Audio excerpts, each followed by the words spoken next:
आप सबसे निवेदन है, प्रयास करना, जिंदगी में एक प्रयास जरूर करना, जीवन में एक प्रयास करने का भी अपने भीतर संकल्प बनाना कि जब कभी मौका मिल जाए, बारिश का समय चालू हो जाए और बारिश के समय पर एक बेलपत्री का पौधा, एक बेलपत्री का वृक्ष रोड के किनारे कहीं पर भी अवश्य लगाना। किसी पर अगर वृक्ष की छांव पड़ जाएगी तो उसका जीवन सार्थक हो जाएगा, उसकी जीवन की धन्यता हो। अगर रोड के किनारे नहीं लगा सकते तो कहीं ऐसी जगह लगाना जहां कोई पथिक के सिर पर बेलपत्री के वृक्ष की छांव पड़ जाए।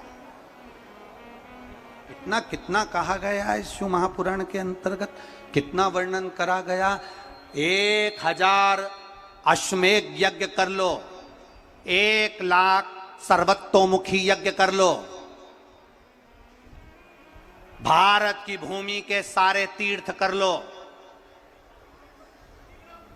लाखों एकादशी के व्रत कर लो, और शिव महापुराण की कथा कहती है हजारों गौदान कर लो, और शालिग्राम भगवान को सोने के सिंहासन पर बिठाकर सोने का मुकुट पहनाकर दान कर लो।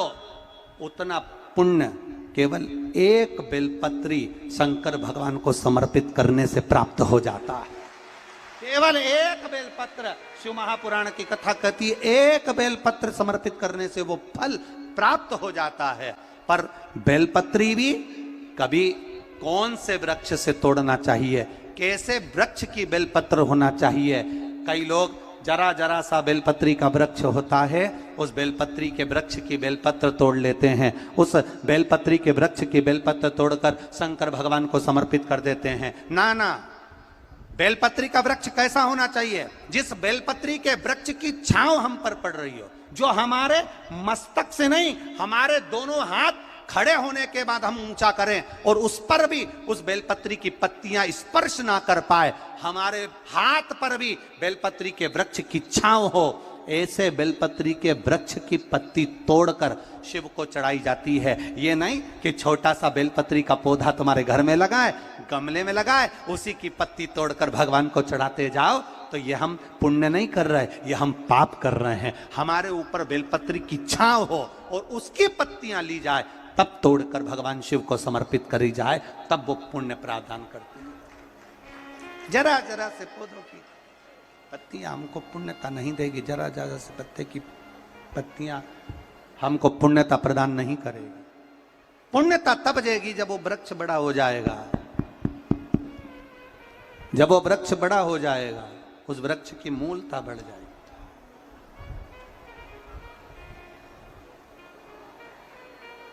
उस वृक्ष की आनंदता बढ़ जाएगी।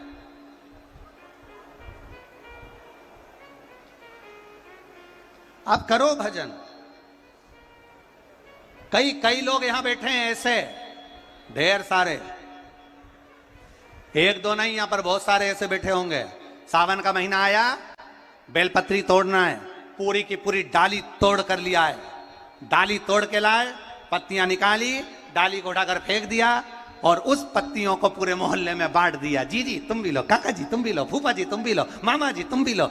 अब लोगों ने कितना तारीफ करी, हमारी देवरानी का छोरा इतना बढ़िया सारे मोहल्ले में बेलपत्री दे देता है। पर वो देवरानी के छोरे से एक बार तो पूछना कि कितने नरक में पड़ेगा जो तूने सावन के महीने में पूरी डाली तोड़ी है। जरा विचार करना, शिव महापुराण में लिखा है बेलपत्री के वृक्ष पर से बेलपत्री जब तोड़ी जाती है तो पत्ती तोड़ी जाती है, उसकी डाली नहीं। एक डाली भी अगर बेलपत्री की टूट जाती है तो उसके दूसरे अर्थात दूसरी पीढ़ी, जैसे आज वो पिता बना है तो उसका बेटा, उसके घर में संतान फलीभूत नहीं हो सकती अगर डाली टूटती है। तो पत्ती तोड़ने का नियम है, डाली तोड़ने का नियम नहीं है।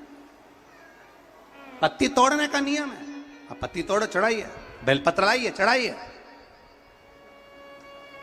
पर डाली तोड़ने का नियम हमारे यहां वर्णित नहीं करा गया। डाली तोड़ने का नियम हमारे यहां नहीं बनाया गया।